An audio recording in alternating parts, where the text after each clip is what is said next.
Oke, kawan-kawan semuanya, Assalamualaikum warahmatullahi wabarakatuh. Seperti biasa, gue balik lagi di channel YouTube ini ya.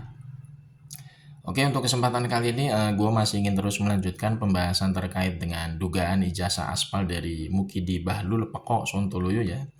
Cuman gue pengen ngebahasnya dari sudut pandang yang sedikit-sedikit lucu lah ya, penuh dengan komedi tentunya.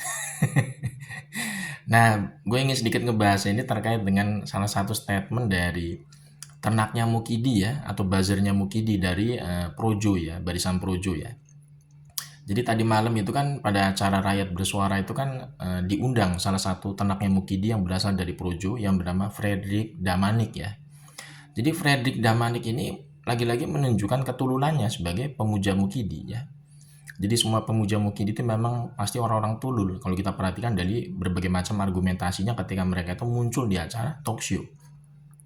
Salah satu ocehan dari Tanaka Mukidi yang bernama Fredrik Damanik yang tulul ini adalah Fredrik Damanik ini mengatakan bahwa skripsinya Mukidi itu katanya sudah diujikan dalam sebuah sidang skripsi.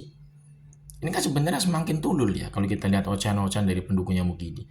Padahal jelas-jelas Roy Suryo dan Bang Rismon itu sudah memotret, memfoto skripsinya Mukidi itu di Fakultas Kehutanan UGM pada tanggal 15 April 2025 menggunakan resolusi tinggi. Itu ternyata tidak ada lembar pengesahan untuk penguji sidang skripsi. Bagaimana mungkin skripsinya Mukidi itu tidak ada lembar pengesahan untuk penguji sidang skripsinya, tapi bisa dimajukan ke sidang skripsi untuk diuji? Itu mustahil. Ini Fredrik Damanik ini sangat bahlul pekok kalau kita lihat dari argumentasinya tadi malam ya, pada saat acara rakyat bersuara itu. Ya, kemudian ada yang kedua nih ya, statement dari Fredrik Damanik yang bahlul pekok ini ya, yang semakin menunjukkan ketulunannya sebagai pemuja Mukidi. Statement dari Fredrik Damanik ini yang kedua yang menurut gue sangat-sangat tulul adalah Fredrik Damanik ini seolah-olah ingin memisahkan antara skripsi dengan ijazah asli S1. Jadi menurut Fredrik Damanik, kalau misalkan skripsi itu adalah sesuatu hal yang terpisah dengan ijazah asli S1. Ini kan lagi-lagi menunjukkan bahwa kualitas dari para pendukung ijazah aspalnya Mukidi ini sangat-sangat rendah, SDM rendah semua ini. Kita semua nih yang pernah kuliah S1 ya, yang pernah kuliah beneran S1 sampai lulus, kita ini semua pasti paham lah. Ya namanya ijazah asli S1 itu nggak mungkin bisa keluar kalau tidak melalui namanya penyusunan skripsi yang benar sampai sidang skripsi dinyatakan lulus. Ya, kalau misalkan skripsinya abal-abal, kan nggak mungkin bisa menghasilkan ijazah asli S1. Itu nalar yang benar. Bagaimana mungkin ke skripsinya abal-abal itu bisa menghasilkan ijazah asli S1? Itu kan ngawur gitu ya. Seperti contoh nih, ini kan sebenarnya kalau kita perhatikan berulang kali, itu kan kita sudah semakin yakin bahwa Mukidi itu ijazahnya pasti abal-abal. Kenapa? Karena kalau kita lihat dari skripsinya aja, itu pasti ibaratnya ya nggak mungkin bisa menghasilkan ijazah asli S1. Ada dua elemen penting dari skripsinya Mukidi yang kita sebut abal-abal. Pertama, tadi sudah disebutkan, tidak ada lembar pengesahan untuk penguji sidang skripsi. Padahal ini lembar lampiran yang sangat fundamental ya. Ketika sebuah mahasiswa itu istilahnya mengajukan skripsinya untuk diujikan secara pendadaran di sidang skripsi, harus ada lembar pengesahan untuk penguji sidang skripsi. Tapi ternyata skripsinya Mukidi itu tidak ditemukan lembar pengesahan untuk penguji sidang skripsi. Sesuai dengan pemotretan dari Bang Rismon dan Roy Suryo pada tanggal 15 April 2025 ketika berkunjung ke UGM. Itu satu yang menunjukkan bahwa skripsinya Mukidi itu abal-abal ya. Yang kedua, elemen yang kedua nih, indikatornya. Pada skripsinya Mukidi itu jelas-jelas sudah diperlihatkan oleh Bang Rismon bahwa ada dua lembar lampiran yang diketik menggunakan jenis font digital secara spesifik dari Microsoft Word, yaitu font Times New Roman. Padahal pada tahun 1985, lazimnya semua mahasiswa itu ketika menyusun atau membuat skripsi itu menggunakan mesin ketik.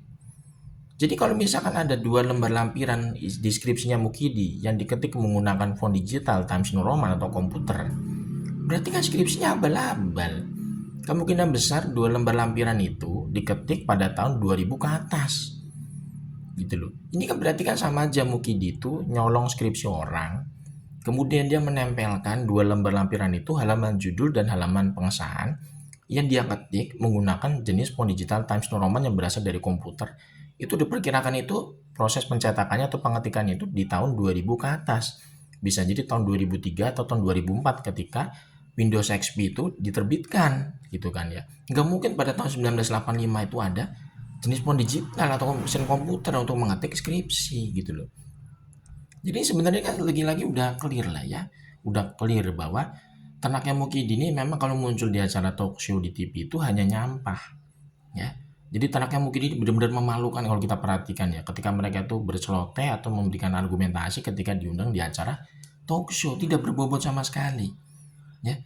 Jadi sebenarnya nih kalau gue perhatiin ya, harusnya dari Aiman ya yang istilahnya menjadi host ya di acara Rakyat Bersuara itu, harusnya mereka itu ya, produsernya semuanya di iNews itu harusnya mengundang orang-orang yang punya kompetensi untuk memberikan argumentasi sebenarnya terkait dengan kasus ijazah Asmani Mukidi.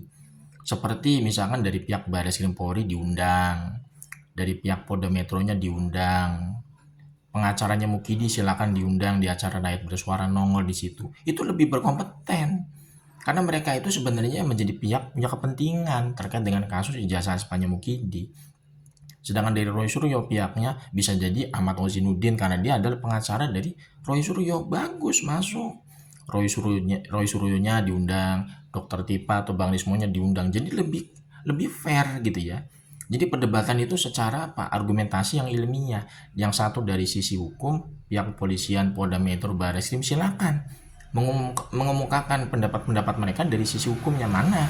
Nanti biar di-challenge oleh kubunya Roy Suryo. Di situ ada Ahmad Ozinuddin, ada Roy Suryonya, ada siapa lagi tuh? Ada Bang Rismon atau Dokter Tipa. Jadi misalkan perdebatan di situ kan lebih enak didengar gitu ya. Lah kalau misalkan para termul-termul Ternaknya Mukidi ini dari Projo, dari Jokowi Mania, apalagi si Pitra Peko itu diundang terus di acara Rakyat Bersuara. Ini kan sebenarnya merusak acara talk show itu sendiri. Karena argumentasi-argumentasi yang mereka keluarkan itu sebenarnya ngawur semua secara yuridis maupun filosofi.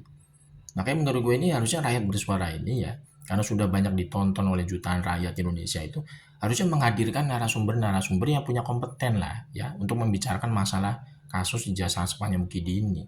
Jangan sampai orang-orang seperti Ternaknya Mukidi ya, ibaratnya yang suka komentar itu nyampah gitu ya, narasinya itu mentok-mentok itu doang gitu loh. Jadi narasinya tuh itu mulu, nggak ada yang lain, nggak ada perkembangan narasinya. Itu nggak usah diundang harusnya muncul di acara talk show itu ya.